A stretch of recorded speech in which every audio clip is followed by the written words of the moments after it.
Today, I have an amazing unboxing for you guys. My new camera, it's here. I can't believe it, it's finally here. I've been waiting on this for weeks and weeks and weeks. I think it's been 9 weeks now.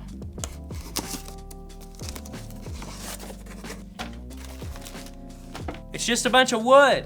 Welcome back to Overexposed, your place for spicy camera reviews and bad pics. Today I have my brand new camera. You just saw me open the box there. I've got it over to the side. This is the Intrepid large format 4x5 Mk4 film camera. And it's just about as technologically advanced as an abacus. Just a few seconds ago I joked that it's wood, and I'm gonna pull it on out of the box here. It's because it is. The main ingredient in this camera is wood. I think we can get rid of that. I can't believe it's finally here. I've had my eye on ordering one of these for the longest time. I finally took the plunge. It's very intimidating deciding to make the journey into large format film photography.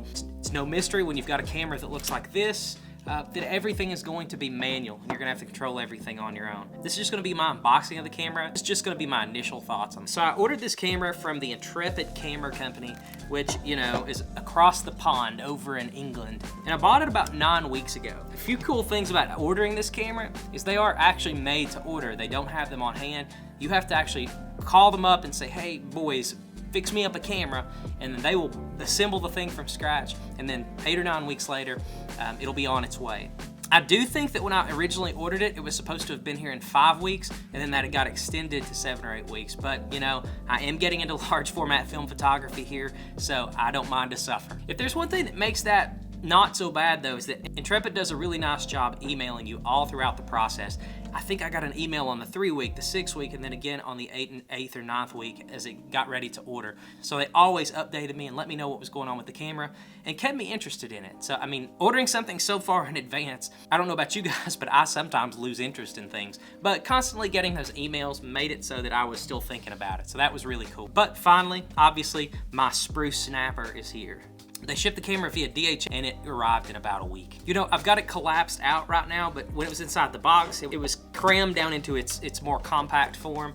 You can see it's pretty darn small once it's folded down. And inside the box, even though it was collapsed down really small, they also had lots of bubble wrap, keeping it nice and secure. Although most of the camera is wood, the ground glass here on the back is glass, so they want to make sure that that's nice and safe and you don't arrive with a busted piece of glass. So that's really good. You saw me slide this over to the side at the start of the video, but I also ordered this really cool wrap. It's embroidered with the Intrepid camera logo on it, so I'm all in on the Intrepid brand, I guess, at this point. I got the navy blue, and I also got the navy blue bellows as well, so really cool look. Not maybe as shouty as the red. I think getting the wrap is necessary.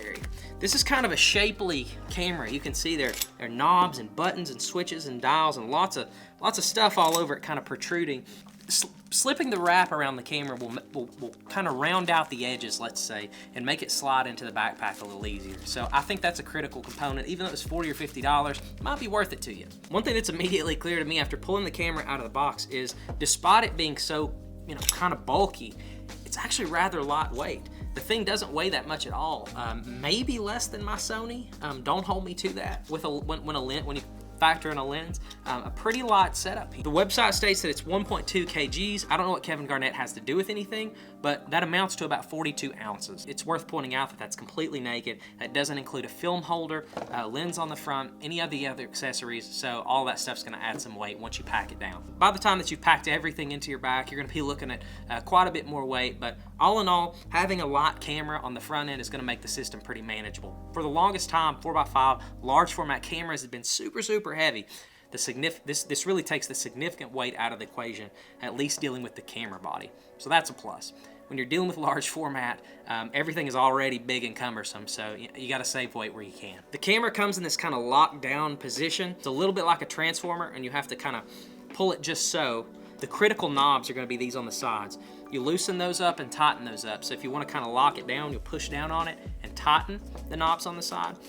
To loosen it up, allow it to open up, just loosen the knobs on the side up. And that's gonna allow the back to pull up, and your bellows is gonna be folded down then at that point. So At that point, you're gonna pull up the front standard. Then there's a little threaded screw that you're gonna wanna screw into the base to actually secure the thing. You can fold the front in, which makes it a little easier to access that bolt. Now that we got that nice and tightened down, fold the front back up. We're in our full large format glory at this point, if it can be called such a thing. Now that I've got this situation unfolded, let's talk about the fit and finish of the camera. Obviously, the wooden components, they're wood, but not just any old wood, they are actually plywood. Now, as someone who grew up whose dad was a carpenter, I have some preconceived notions about plywood. Typically, plywood is not of the highest quality. It's not used for its aesthetic appeal, especially when you're exposing the edge of the wood. To me, it kind of shouts low quality, but you know, at the same time, you're paying for this camera at a particular price point, and they actually do sell hardwood versions of this camera now. If it's something that hangs you up, you can buy a mahogany camera, a walnut camera.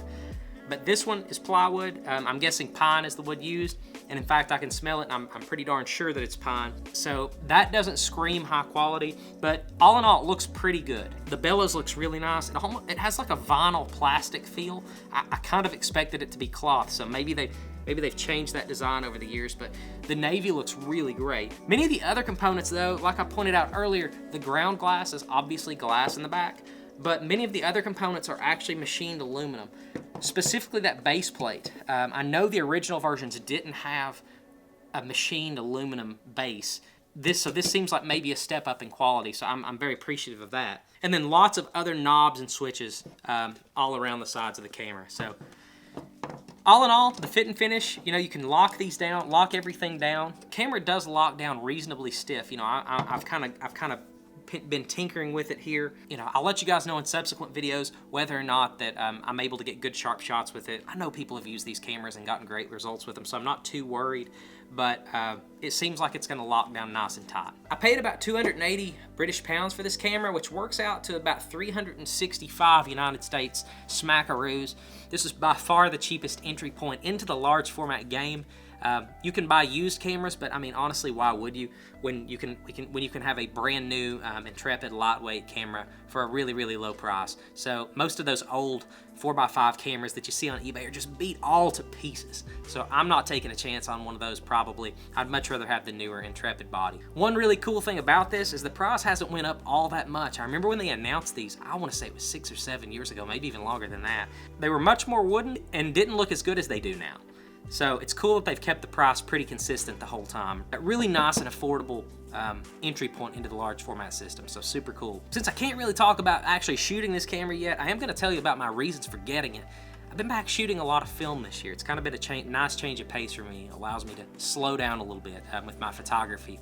And I really like the look that I'm getting from some of the negatives that I've taken, especially the stuff on the Portra, Ektar. I shot a roll of Ektar the other day, looked really nice.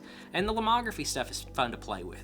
And as I've continued to shoot, I've had a lot of ideas, and I think that I would like to pursue putting together a photo book over the course of this next year and maybe into the future. All that being said, it's kind of my intent to really create some high quality images using this camera. I'm not going to talk too much about the project yet, but you may be able to start to figure some things out if you watch my social media and continue to come back to these videos. But that is going to be one of my projects going forward. My photography is naturally pretty slow and deliberate. A lot of times I will drive a few hours to get to a particular photo spot and then only take 1 or 2 images. You know, I really like to plan my shots out. I'm not the kind of guy who goes out and shoots 150 pictures in a day and then comes back and has to sort through them.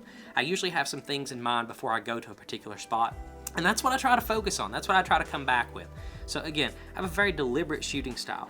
So for me, someone who doesn't shoot a lot of images in a day, a 4x5 camera like this, where you're getting supreme image quality, is a really appealing option for me. In terms of the negative size, it's like a personal pan, right? It's a big situation, right? 4.5 inch, 4x5, a really big negative. So I think 15 times larger than your typical 35mm frame. So image quality for days with that body.